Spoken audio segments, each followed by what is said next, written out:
is not just PR training. It is not just PR training, okay? The only thing that can really save that girl is intensive therapy and meds, probably. She no longer feels like anyone is a threat, man or woman, because her man wasn't on that stage. She got out, found herself a man, and that man has nothing to do with that network. As you can see, she said, I can't talk about it. It's Netflix. That's what it is. She's not threatened by anybody. So that girl is chill, normal, and actually, dare I say, fun and cool to be around when there's not a man involved. In this situation, there was not one man involved. She had moved on from her relationships, from Jeremiah, from Chris. She no longer had ill will towards the girls because there's not a man involved. She's extremely male-centered and she is a pick-me. This is what male-centered pick-me women do, okay?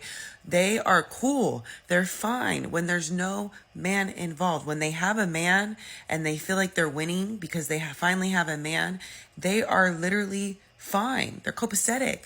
Dare I say, they're actually like, oh, nice to be around because they're getting that supply, that man supply, okay?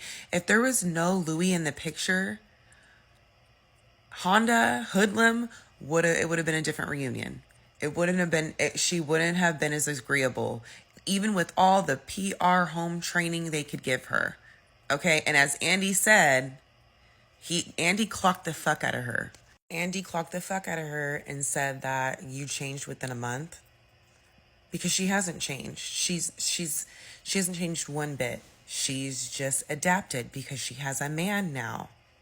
Let her not have a man and she'll go right back to being that crash out. Let her feel threatened about that man and she'll go right back to being a crash out. Let that man not do what she says because she's extremely controlling. She'll go right back to being a crash out. There's no way. So that's what it is, y'all. Don't let that Houdini hoodlum fool you. Don't let her fool you. Like, she's the same goddamn person. And I honestly feel like she was probably the fakest person on that stage, this reunion, with the way that she was reacting and apologizing and just how she went about the whole thing. Like, she could care less. She feels like she's the biggest star and she feels like she doesn't owe anybody anything. And she's like, people still love me. I'm pretty sure she honestly, I feel like she's proud of how the show went. So just how you saw how she did Alandria, with Alandria literally begging her like, hey, I'm having a hard time. Can you, talk to your fans? Like, I'm really struggling. And Alandria was just like, I love you, Alandria. You're my bestie. You don't like that girl. You only love yourself. You are the most selfish human being. Like, I'm so glad this is over. And I will never watch another show with her on it. Sorry. Don't like that girl. Never will. So just to be clear, you can date not one, not two, but 3 black men. You could befriend multiple black women. You could get on the internet and defend BBO allegations. You could defend you having mean girl allegations for kicking them girls out the room on that stream. And then you can also get on your social media and talk about when and where you want to share your relationship status. But bitch, you still ain't said nothing about the racism. Then what makes it worse is they asked you to say something before you even got on any of the podcasts talking crazy. When they first got their phones back, she said she asked you that when you was in an Airbnb cuddled up with Alandria and Nick looking like a fucking third wheel stepchild. You looked at her face, told her you was gonna say something about it, didn't, and then got on every podcast you fucking could and cried wolf.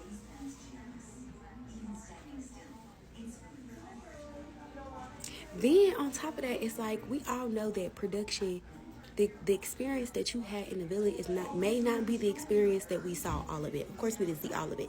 So like, not only did you not defend the racism, but you didn't even defend the fact that you said that this girl was probably one of the closest people to you in the house. That woman was an unpaid therapist for you and you still didn't defend her. Then want to be surprised when they say, oh no, we don't want to be friends with you. Girl, I don't want to hear nothing else you got. I would rather eat a jean jacket than sit here and listen to anybody else defend Huda. Because after that reunion, Even before the reunion. Before and after the reunion, girl. Sit your ass down. We cut the Zionist crap out, Halulu. Cut the Zionist crap out. I don't want to hear it. Listen, you're only Palestinian when it benefits you. I have literally sat back and watched this girl take interviews with Barstool Sports. Call her daddy, Alex Cooper, all Zionists. All Zionists. Why, if you were so worried about being Palestinian and Zionist, why did you take that interview? You literally went to a Two-Faced, whatever it was, because it didn't seem like you got a brand deal, but you over there rubbing elbows with Two-Faced with the Maya. Two-Faced is an extremist Zionist company. They donated to Israel millions of dollars. Look it up. They're under the branch of Estee Lauder. That was all fine because it benefited you. That was all fine because, you was getting money in your pocket. But now when you are called out at the reunion, rightfully so, by Andy Cohen, which this is what he does. You want to claim Palestinian and Zionist? Girl, bye. I'm sorry. I don't give a flying F. I don't care. No one cares because that's just crazy to me. Very convenient. How convenient now and now Netflix ain't even backing you, boo. Netflix is like, what the hell are you talking about? Because all you do is lie and play victim. Netflix is like, literally, you look like a joke because Netflix is like, we never said that. And Andy clocked it. And mind you, Andy's bigger in the business than you'll ever be. You will get blackballed. Look at Nene Leakes. Look at Kendra. I would listen. That is not somebody you want to play with. And if you felt uncomfortable, then you should have just said you can't do the reunion due to your beliefs. But you don't care. And now you can't backtrack, baby, because there's already you on record sitting down with Zionists and working with Zionists. Bye. I don't care. That girl's a fraud. She don't care. She's a culture vulture. She's literally a culture vulture of black culture. What about her says Palestinian? Nothing. She doesn't even, she literally wants to like peel her skin off and be a black woman.